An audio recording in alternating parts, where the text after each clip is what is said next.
Rádio Atual Mix, a rádio online de Campos dos Goytacazes. Programa Jesus está bombando. No oferecimento Atual Records, o diferencial em produção. E hoje aqui em nossos estúdios a presença dela, pastora Josinete. Você não pode perder. Não sai daí, já já. Jesus no meu coração.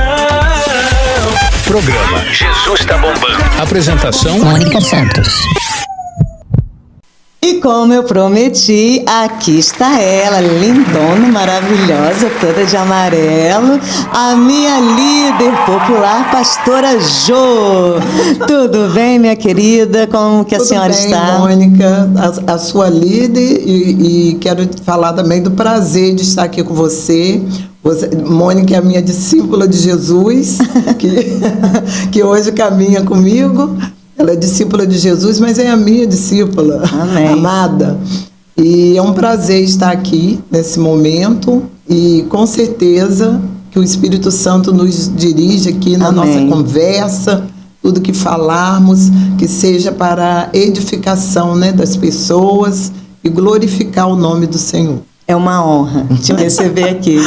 Quem é pastora Josinete? Conta pra gente. Pastora, voltar ao passado é voltar aonde tudo começou, né?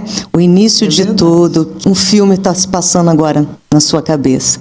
Essa é a oportunidade que Deus separou, pastora, para contar aquilo que Ele fez na sua vida. Vai impactar, que vai abençoar muitos que estão te vendo, ouvindo neste momento. Amém, Amém. amém.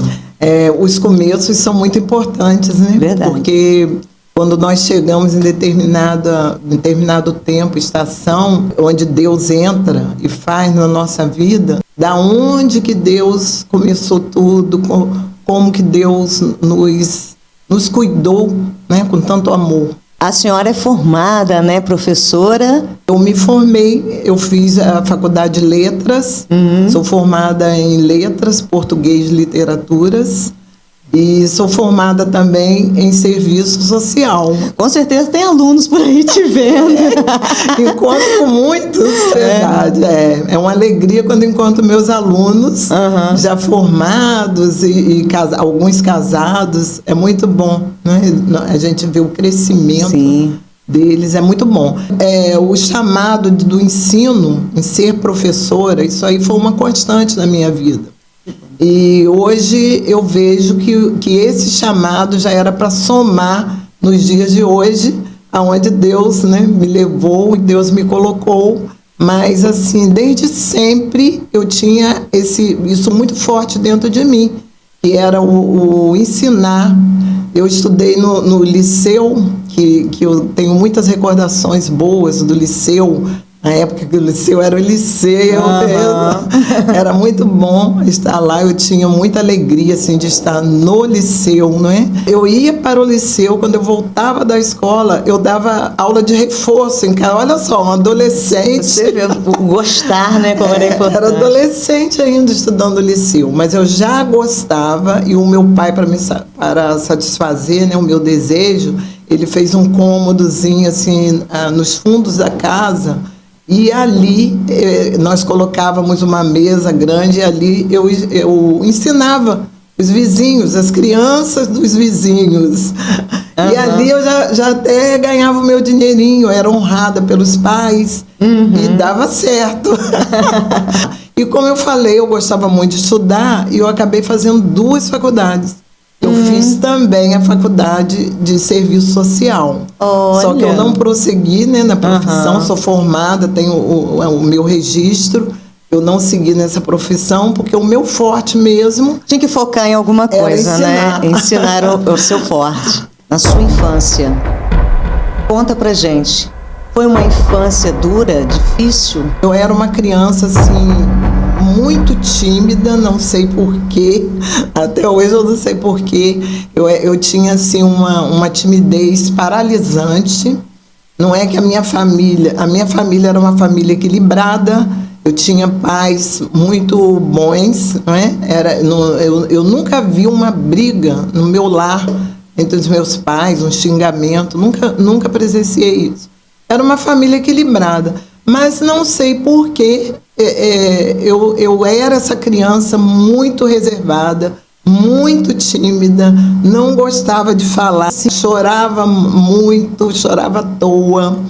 E hoje eu reconheço assim que eu creio que excesso de zelo da minha mãe acabava atrapalhando o desenrolar da minha infância. Ela queria me dar um bom colégio, não só a mim, como a minha irmã também. Éramos duas irmãs, ela queria nos colocar num colégio bom, queria algo melhor para nós no futuro. Mas a minha irmã tinha opinião, ela tinha personalidade, ela não quis ir para o Eucarístico, mas eu era levada. Então eu fui para o Eucarístico e tinha horror de estudar naquela escola. E nessa época, dentro da minha época... Você não gostava da escola, mas você também não podia opinar, falar... Não, sua eu irmã não podia. tranquila... A minha irmã falou, não quero, não quero. Mas eu, como eu falei, eu era levada. Mas assim, eu concluí ali, aprendi muito no Eucarístico, eu acho que era uma das melhores escolas de campus. Aprendi muito, e como eu gostava de estudar desde aí, eu era tida como a melhor aluna da escola. Não falo isso para me orgulhar, nem para nada, não. Mas... as pessoas reconheciam, né? E pasme você, eu era a melhor aluna da escola e eu não sabia nem por que eu era a melhor aluna da escola. E todos os anos eu ia como melhor aluna em primeiro lugar. Então, nessa época, eram medalhas de honra ao mérito. Não sei se eu lembro, já. Eu já vi. Honra ao mérito. E eu tinha 5 medalhas de honra ao mérito. Olha, pastora Jô. Como se fosse assim, a prova, né, do que eu falo hoje. E o meu pai guardava isso, as 7 chaves, que ele amava aquelas medalhas. Ele guardava assim com muito orgulho, com muita alegria. Ele guardava, para mim não fazia diferença nenhuma aquilo ali, porque eu não gostava. Para mim era um suplício estar lá em cima, sendo homenageada, sendo elogiada.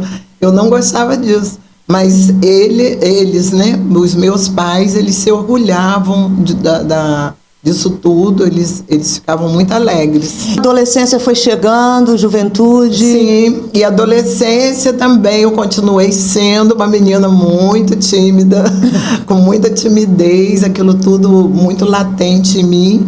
Assim foi, adolescência, juventude, eu não era feliz. Era algo assim, havia uma tristeza latente dentro de mim, eu não era feliz. Eu sabia que tinha algo mais. Eu queria algo mais e não conseguia. Então comecei a mergulhar em coisas que pudessem suprir esses vazios. Na sua casa, nesse período, ninguém conhecia Deus? Ainda não. Ninguém conhecia Deus. Os meus familiares haviam um histórico muito forte de alcoolismo. A minha família. Não nos meus pais, mas assim, na minha família geral, havia um histórico de álcool, de alcoolismo, e vieram as mulheres. Nas mulheres também vinha muito forte isso. Isso te influenciou? A bebida? Não que eu achasse legal, mas eu vejo assim que a estrutura familiar, isso é muito importante para todos nós. Por quê? Porque respinga, né, na descendência, nos que estão vindo. E eu creio que pelo meu vazio, pela minha tristeza interior, havia um buraco interior. Ninguém na sua casa bebia? Não. Mas os parentes? Na minha casa, não. Mas tinha sempre a rodinha de família? Sempre a família tinha. E você chegou a participar dessa rodinha? Algumas vezes, sim. E eu comecei a buscar preencher esse vazio em roda de amigos. Eu comecei a ter amigos, eu comecei a sair. E ali eu comecei a experimentar também a bebida, né? Começar bebendo e bebia mesmo. Além da bebida, teve mais algum vício? Eu experimentei drogas. Drogas? Eu experimentei, mas pela graça de Deus e cuidado de Deus, a primeira vez eu só experimentei uma vez. E eu detestei, eu não gostei, eu já vi aí o cuidado de Deus com a minha vida e nunca fui pro campo da droga, não, graças a Deus, né, porque é um caminho sem volta. Sim. Mas experimentei muitas coisas querendo preencher aquilo que eu precisava, porque eu sabia que eu precisava de algo, mas eu não entendia se algo era o quê. Mais tarde que eu fui entender, não é? E fui passando a minha juventude em caminhos, né, tortuosos e desonra para os pais. Os jovens hoje, quando eles embrenham por certos caminhos, eles esquecem que eles estão desonrando os pais. Tá aí a mensagem, ó, você que é jovem, que está ouvindo. Cuidado, a Bíblia manda que nós honrarmos pai e mãe para que os nossos dias se prolonguem aqui na terra. Então nós precisamos honrar os nossos pais. E muitas vezes nós embrenhamos por caminhos que não são bons para nós e nós acabamos desonrando os nossos pais e desagradando a Deus. Mas foi passando o tempo e na minha fase adulta eu continuei sendo aquela menina, criança, que me fazia sofrer tanto. Ela ainda estava muito forte dentro de mim. Foi te acompanhando, né? Foi. Eu ainda tinha muito isso dentro de mim, aquela tristeza, ia tudo muito bem, eu comecei a trabalhar, tinha o meu dinheiro, tinha tudo. Nada supria. Tudo que eu queria, eu tinha, mas nada supria esse vazio. E eu continuava a buscar, eu ficava buscando isso aí e nunca me encontrava, né? Aí começaram os relacionamentos, até que eu tive um relacionamento que me fez muito mal. Muito mal. E hoje eu falo... Durou quanto tempo esse relacionamento, pastor? Não me lembro direito, mas bem alguns anos. Né? Uns 8, 10 anos. Já de início já estava sofrendo? Já. A princípio, antes de Jesus, foi muito sofredor para mim, entendeu? E hoje a gente vê, hoje nós entendemos aí com a internet, com aquilo que nós estudamos e vemos muito nas mídias, hoje fala-se muito nos relacionamentos tóxicos, nos narcisismos, mas na minha época ninguém ouvia falar disso, ninguém sabia disso. Hoje eu vejo claramente que eu vivi esse tipo de relacionamento tóxico, esse tipo de relacionamento, que não era bom para mim. Claro que não era bom. Eu sofria muito com isso, mas não conseguia me livrar. Eu não conseguia sair. Como hoje nós vemos, né, muitos relacionamentos que as mulheres querem sair daquilo ali, mas às vezes falam, mas por que não deixa? E é tão sério que tem certos casos que a pessoa corre risco de vida. E são situações que eu não condeno nenhuma mulher, mas por que ela não saiu? Por que ela não deixou? Não é fácil. Não é fácil sair. Implica muitas coisas, né? E ali foi. Eu estava sofrendo demais. E tinha uma vizinha minha que sempre me chamava para ir à igreja dela. Eu nunca ia. Esse dia eu estava em Cabo Frio, quando eu ouvi claramente o chamado de Deus para mim.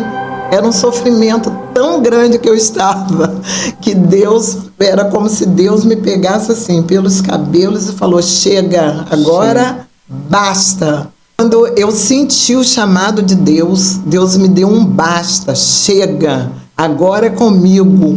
E ali eu vim embora. Quando eu vim embora para Campos, eu estava com uma amiga, na época, essa minha amiga, muito parceira, muito amorosa comigo, ela falou assim, meu Deus, você não para de chorar, para de chorar.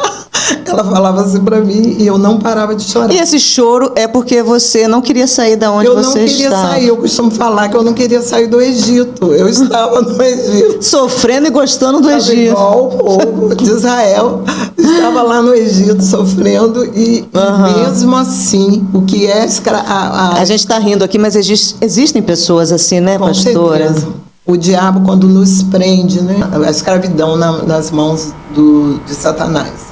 E quando o ônibus partiu para eu vir embora, eu ainda olhei para trás com saudade do Egito, não querendo ir embora. E ali eu fui para recomeçar, seria um recomeço na minha vida. Uhum. Quando eu cheguei a casa, eu sofria tanto, eu estava sofrendo tanto, que eu falei assim, meu Deus, eu não posso continuar assim. Aí lembrei dessa minha amiga, vizinha lá minha, que me chamava muito para ir à igreja dela. Eu falei, já sei, eu vou ligar para ela e vou falar que eu vou à igreja com ela. Eu acho que hoje o que eu mais preciso é de uma igreja. Já falei assim, nem falei Jesus, nem preciso de uma igreja. Aí ela ficou muito feliz e falou, não, eu vou te passar aí, vou te pegar. Morava na minha rua. Eu falei, não precisa me pegar, que eu vou. Não, eu faço questão, eu vou passar aí e te pego. Ela, não, alegria só, porque eu ia à igreja. Imagino. Aí qual não era essa igreja? Era a igreja Ceifa de Guarulhos ali, né? A casa de Davi, que eu lembro como se fosse hoje. E ali, ela muito feliz comigo ali na igreja, me apresentando a todo mundo. Era uma igreja bem menorzinha, né? Hoje é semear, mas o começo da igreja era a igreja Ceifa. E ali eu fiquei, e fiquei ali ouvindo aquele culto, quando o pastor começou a pregar, que era o pastor Luciano na época. Ele começou a pregar, parecia, ele sabia toda a minha vida. A palavra que ele estava ali pregando, era como se eu chorava, falei, meu Deus. Aí pensei comigo, meu Deus, será que Valéria falou alguma coisa da minha vida para esse pastor?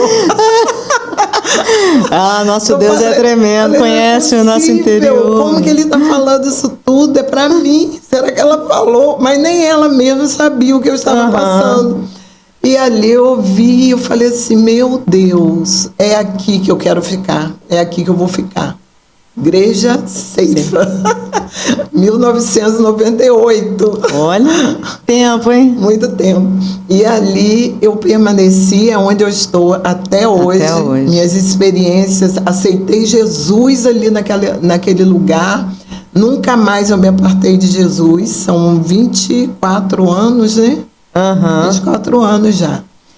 E eu nunca me afastei de Jesus. E a partir dali eu comecei tendo as minhas experiências com Jesus, crescendo em Jesus.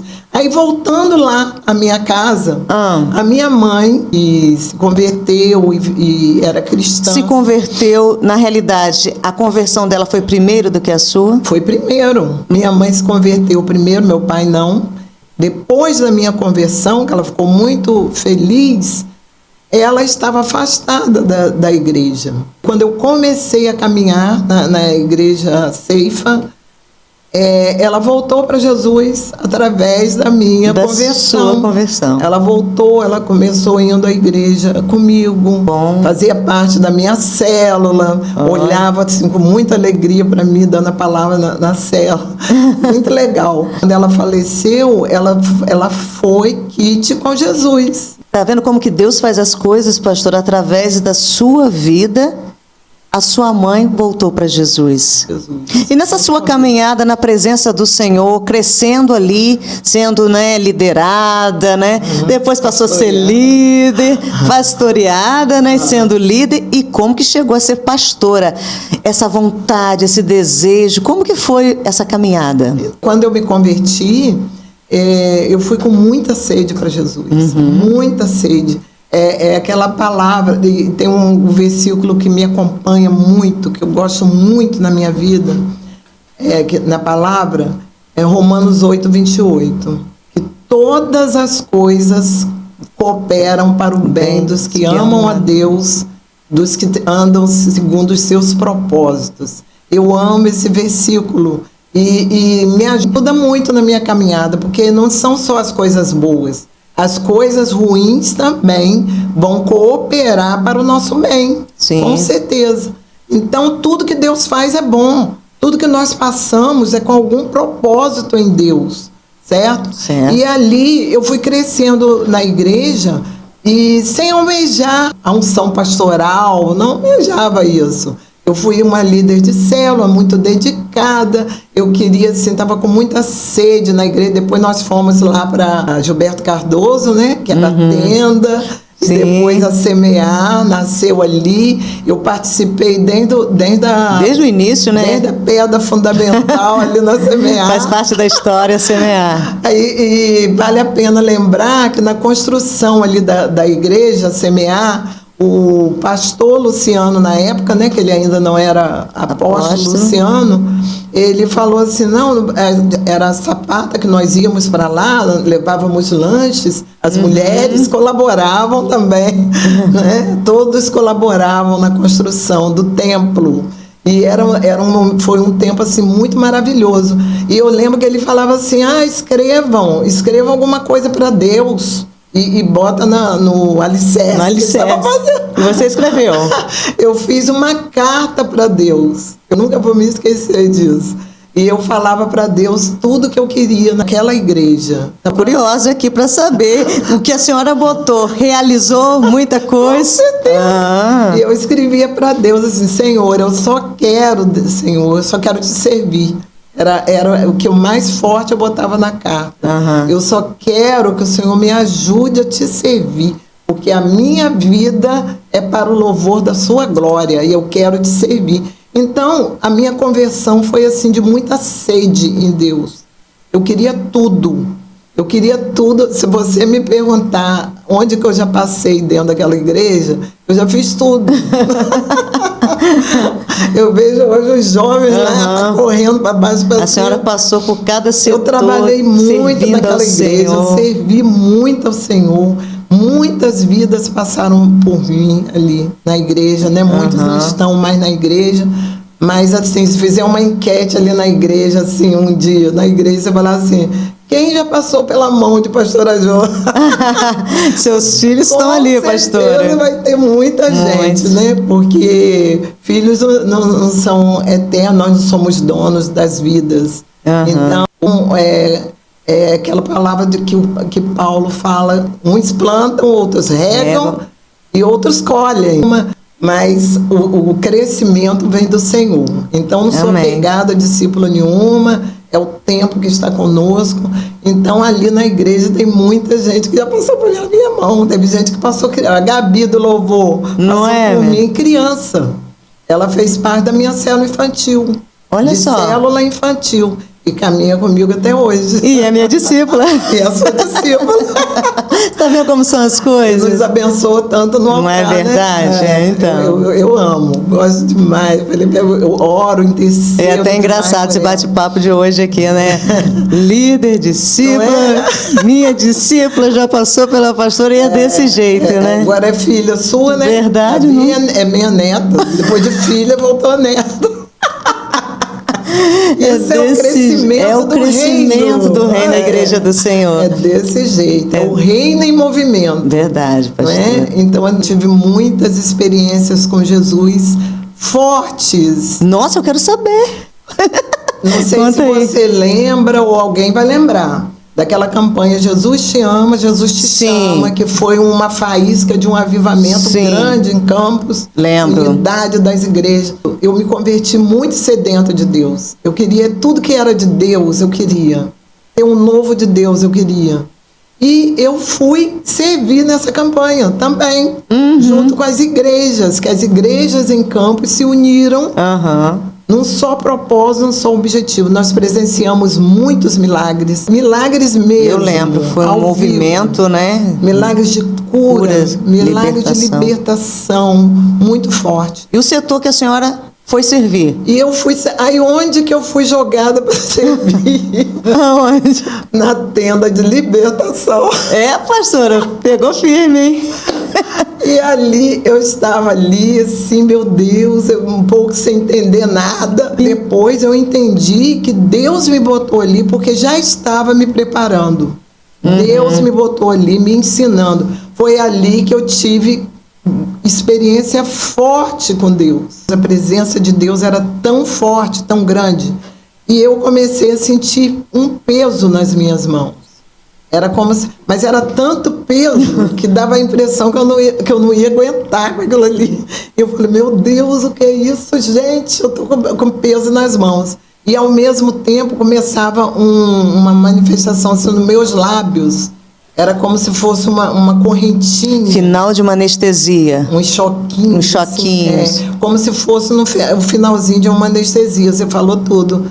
Ficava rodando assim nos meus lábios e aquele peso nas minhas mãos. Eu falei, meu Deus, o que é isso, Senhor? Eu vi assim que era o ministério mesmo, Sim. aquilo que deu, o chamado de Deus para minha vida. Foi nessa época que eu recebi o meu chamado para intercessão. É muito válido a gente falar sobre isso. Não é? Deus entregou nas suas mãos. Um chamado muito forte para intercessão. Então, aí quando nós fizemos a fila, né, eu também queria que o pastor que pregou que me orasse. É a nossa pequenez de mente, né? Na época. Aí, quando chegou a minha vez, para quem que eu fui? Para o pastor jovenzinho. E você não queria? Não queria no jovenzinho, queria no outro. Mas Deus me conduziu justamente para o jovenzinho. E ele veio orar comigo. Quando ele orou por mim, ele começou a falar no meu ouvido, liberar uma palavra. E essas palavras saíram em português. Olha só. Em português, claramente era uma voz, eu ouvindo. Sou eu que te chamo, eu te mostrarei as pessoas que necessitam da sua intercessão. Chamado para a intercessão, né, pastor? Sou eu que te chamo. Eu não posso negar que eu tenho chamado de intercessão, porque eu vivi essa experiência. Aquele pastor, ele falava em espanhol, e quando ele falou para mim, ele falou... Chegou em português para a senhora. É difícil até para algumas pessoas acreditarem, mas eu sei o que eu sou em Deus. Eu ouvi em voz audível, claramente, a palavra liberada por ele, o Senhor falando através dele. Tremendo, hein? Sobrenatural. Eu caí por terra lá no chão, chorando, porque era uma resposta de Deus para mim. Porque Deus me mostrava sonhos, Ele me mostrava pessoas, coisas assim mirabolantes que eu não entendia o que estava acontecendo comigo. Eu não conseguia detectar o que estava acontecendo comigo. Eu falei, alguma coisa Deus está me dando, está acontecendo. E ali Deus me deu a certeza do meu chamado. Gosto de orar, gosto de interceder. Deus me mostra para mim, assim como Ele me prometeu, Ele mostra para mim as necessidades das pessoas para eu interceder. É algo muito lindo. Não é fácil, é muito ataque de Satanás. Quem é intercessor encontra muitos obstáculos. E é foco de Satanás. Mas quando nós temos a certeza do nosso chamado, nada nem ninguém pode nos impedir de exercer aquilo que Deus nos dá. E depois foi a tal experiência do peso nas mãos. Eu vejo hoje assim que Deus me deu muitos atributos, assim, muitas direções, muitas coisas difíceis. Eu vi como o sinal daquele peso nas minhas mãos, do formigamentozinho nos meus lábios. Hoje que eu entendo isso tudo. Sempre assim, a gente vai entender lá na frente, né, pastora? Lá na frente. É um quebra-cabeça, vamos montando. E eu sigo aí experimentando, né, as coisas de Deus, as novidades de Deus. Aí voltando lá na minha casa, o meu pai, que era muito católico na vida dele, no decorrer da vida, era idólatra, e o meu pai nunca teve a oportunidade de aceitar Jesus, de conhecer Jesus, embora fosse simpatizante, ainda não tinha tido a experiência dele com Jesus. E com esse meu caminhar, com o meu crescimento, o meu pai aceitou. Eu tive a honra em Deus, o privilégio de ter o meu pai aceitando Jesus, chorando através da minha vida. Mais um através da sua vida, sua mãe e seu pai. Olha só que bênção. E ali eu estudava a Bíblia com ele no café da manhã. Nós tomávamos café à luz da palavra, explicando, ele ficava com os olhinhos entendendo tudo. Foi um privilégio, né? E meu pai foi batizado E quando ele foi para Jesus, com 102 anos, Olha. quando ele lúcido, saudável, acho que foi mais velhice mesmo, ele foi para Jesus salvo. Glória a Deus. Então, essa coroinha eu vou levar comigo, porque só Deus pode promover essas coisas. Verdade. E assim foi a minha trajetória. E se nós ficássemos aqui batendo papo, São muitos testemunhos, são né? muitos testemunhos, nós íamos varar a noite aqui. Imagino falando das coisas de quantos Deus. testemunhos pastora Jô tem. Gente, tenho certeza que não vai faltar oportunidade, mas assim, em particular, ela vai estar contando no grupinho pra gente, né? Mas eu tenho certeza que abençoa a sua vida. O Senhor a chamou para o ministério da intercessão e também para o ministério pastoral, né, pastora? Nem falamos. Não é? É pastora Jô. Fala sobre isso, pastora. Mas para a gente poder estar encerrando, conta pra gente como chegou a ser pastora. Não é verdade? Que foi tipo assim, uma surpresa para mim, porque ainda não tinha tanto tempo de convertida, né? E eu fui agraciada com a unção pastoral. Foi assim, uma alegria muito grande quando a unção foi derramada. Nós estamos aí no trimestre, né, com esse tema, o derramar da unção. Derramar da unção. Me fez lembrar que foi no dia 31 de dezembro que eu recebi a unção pastoral através do apóstolo Luciano. Eu louvo a Deus pela vida dos meus pastores, porque sempre acreditaram em mim, eles sempre me pastorearam com muita sabedoria, com muito amor até hoje. E eu sou muito grata a Deus pela vida, né, deles, pela vida da igreja, semear a vida das minhas discípulas. Eu sou grata pelos meus irmãos em Cristo. Amo, sou muito grata em nome de Jesus. E só quero sair de lá para a glória. Amém. Em nome de Jesus. Eu quero deixar essa mensagem para você. Não existe outro caminho, não existe outro lado. O lado de Jesus é onde nós devemos ficar. Vocês viram que eu falei, Jesus me mostrou os dois lados. O lado do prazer do mundo e o lado do aceitar Jesus. E mandou eu escolher. Eu escolhi, nunca mais eu quero me apartar desse caminho. Porque a palavra de Deus, ela é muito clara. Jesus é o caminho, a verdade e a vida. Ninguém vem ao Pai a não ser por Ele. Então nós não podemos viver sem Jesus. Amém? Amém. Tá aí a mensagem para você que acompanha. O nosso Jesus está bombando e Ele está bombando e continuará. Obrigada, minha pastora, por essa oportunidade, né? Por essa oportunidade de estar conhecendo mais sobre a sua vida, sua história. Que Deus venha te abençoar, venha renovar as suas forças, venha te capacitar mais e mais, venha te usar de forma sobrenatural. Amém. Eu agradeço a vocês, agradeço o Eval, e que Deus multiplique esses talentos, a provisão do Senhor, a prosperidade seja sobre vocês, sempre. Recebo. Em nome de Jesus. Em nome de Jesus. Beijo grande, beijo para vocês, um forte abraço e até o próximo Jesus está bombando.